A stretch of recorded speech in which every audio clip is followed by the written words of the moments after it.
उम्र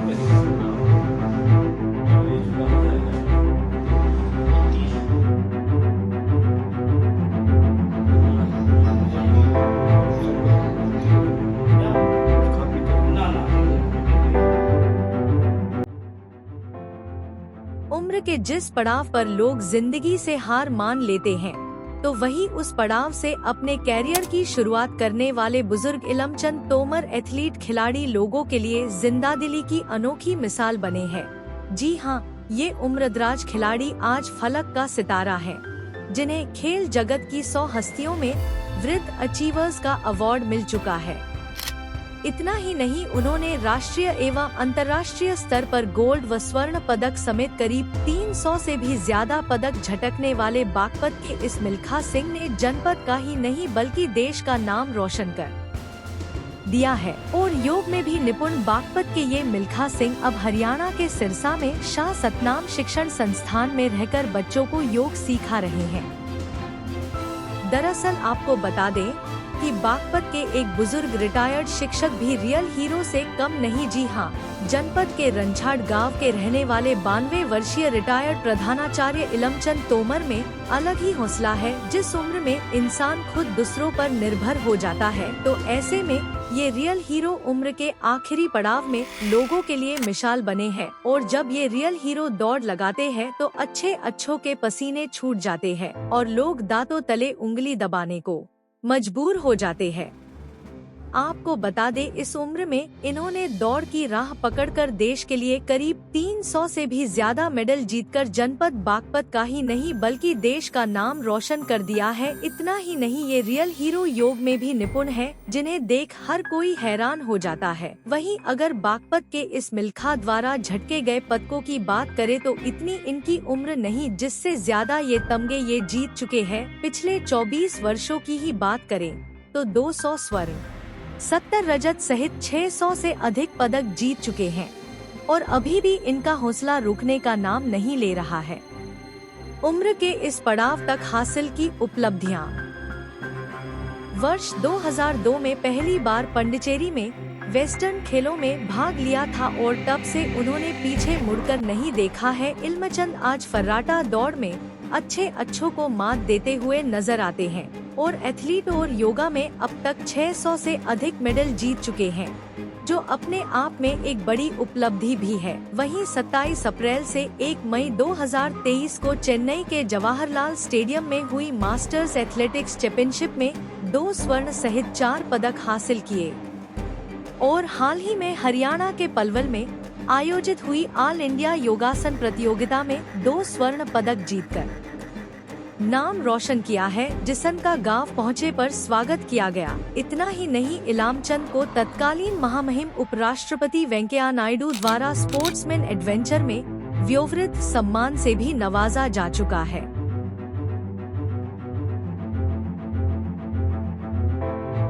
मेरा नाम इलमचंद इंसा है और मेरी एज एक्चुअल जो है 92 हो चुकी है। आप खेल रहे हैं अभी भी?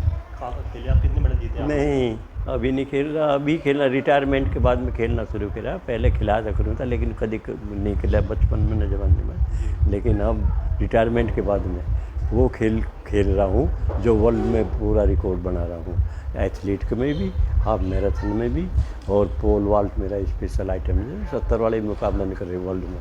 तो इस तरह से अब रिटायरमेंट के बाद में ये भी स्पेशल एक चमत्कार है। मतलब सभी जो है मानते हैं, बहुत ही आश्चर्यजनक ये प्रगति है मेरी, जो कहीं वर्ल्ड में मिसाल नहीं। और एक सबसे बड़ी मिसाल यह है कि 2000 से खेलना शुरू किया था, तो आगे जितना भी खेलते हुए जा रहा हूँ, बढ़ता ही जा रहा हूँ, बढ़ता है रिकॉर्ड। आपने खेले, कहाँ खेले, कितने मेडल जीते, क्या खेलते हैं? हाँ, मैं एशियाड में जा लिया 2 बार, चीन में जा लिया, जापान में जा लिया, नेपाल में जा लिया और पांडिचेरी। वहाँ वर्ल्ड के आते हैं योगी लोग, तमाम विश्व के, ज़्यादा करके जापान के, फ्रांस के, अमेरिका के जो है वो मेरे साथ मुकाबला करते हैं।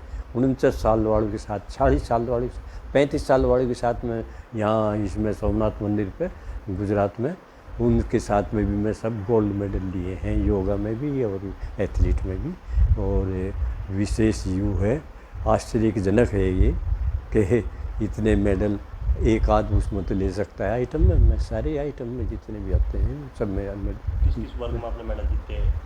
क्या दौड़ दौड़ में भी हिस्सा लिया? हाँ, दौड़ में हाफ मैराथन में 2000 से 2006 से शुरू किया था। 2011 से हाफ मैराथन 22 किलोमीटर की रेस में मैं हर साल जो है, पिछले साल ही वेदांता की या दिल्ली में नेहरू स्टेडियम में तो हुई थी वो, उसमें गोल्ड मेडल लिया, ये सम्मानित किया उन्होंने मुझे। योगा और मैराथन में आपके कौन कौन से मेडल हैं? कितने मेडल हैं टोटल?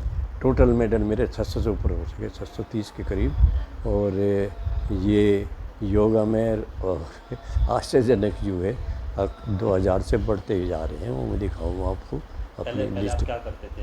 पहले मैं प्रिंसिपल रहा कॉलेज में, आयोग में 5 सब्जेक्ट से में हूँ भाई, इंग्लिश से, संस्कृत से, ड्राइंग से और फिलोसफी से और नेचुरोपैथी से, और उसमें मैं PhD भी हूँ।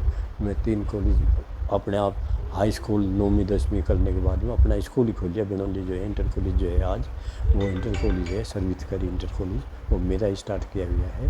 और वहाँ वो जूनियर हुआ, फिर सीनियर हुआ, फिर इंटर कॉलेज हुआ, मैं फिर आयोग से सिलेक्शन होकर बिजवाड़ा आ गया। रिटायर होने के बाद कैसे आई खेलने के दिमाग में? किससे रिटायर, प्रेरणा मिली? हाँ यही है, रिटायरमेंट के बाद में ये महाराज जी हैं दंदन सदगुरु तेरा आसरा बरनाई वाले, इन्होंने अपना स्कूल स्टार्ट किया था 1996 में।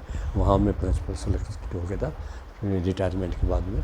प्रिंसिपल जो सेलेक्टेड हुआ मैं, उन्हीं महाराज जी की कृपा है। फिर मैं बीमार था उस समय, बीमारी बहुत तकड़ी, कमज़ोर था मतलब पूरी तरह से, शुगर और ये तो थी, उठने सब दर्द। तो महाराज जी ने मुझे आदेश किया था योगा करो बेटे।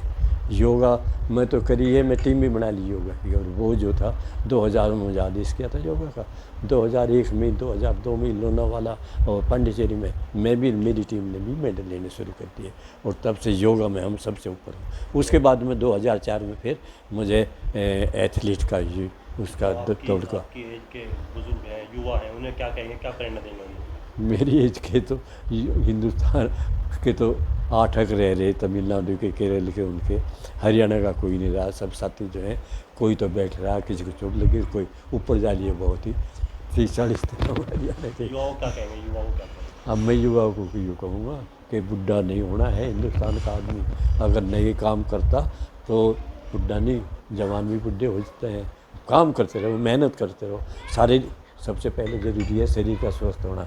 शरीर स्वस्थ है तो फिर मन भी, और शारीरिक सब चीज़ स्वस्थ होती हुई चलेगी, और मन लगेगा काम अच्छे करने में। जब शरीर स्वस्थ नहीं तो अपना बेकार, और परिवार को साथ जवानों की सबसे बड़ी प्रेरणा यह है। ये आज जो जवान है शराब पराब के इनके झगड़े में और आपस में जो ईर्षा द्वेष ये बढ़ रही है, ये सब खत्म हो जाए अगर शरीर पर ध्यान दें अपने, वो शरीर को स्वस्थ बनावें, तो कभी दुखी होने का मतलब ही नहीं।